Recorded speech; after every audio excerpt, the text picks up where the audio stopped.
Welcome back. Today we're diving into an incredibly useful feature in Microsoft Outlook Calendar Timezones.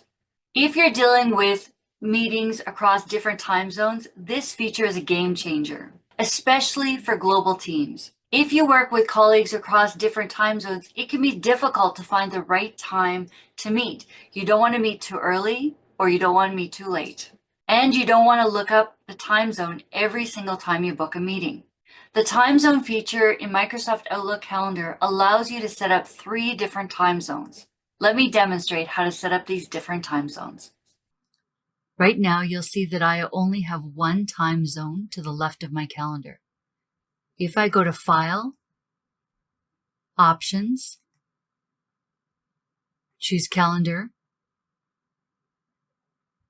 scroll down until you see Time Zones, add a label for your current time zone, choose a second time zone, and let's say that here I want to put Toronto.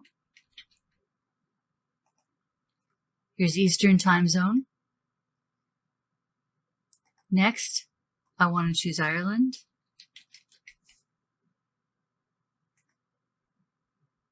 And here is Ireland. Click OK. And now you'll notice to the left of your calendar, you have the 3 time zones. So you can see when it's too early or when it's too late. This saves you a lot of time when you're working with international colleagues or clients.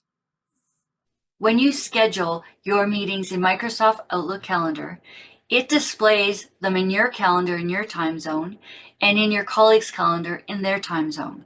The time zone feature in Microsoft Outlook Calendar saves you time, reduces confusion, and makes booking meetings with international clients and colleagues so much easier. As a reminder, always double-check the time zones before you book your meetings. Productivity is all about working smarter, not harder. With simple tips, it makes it easier to be more efficient. Until next time.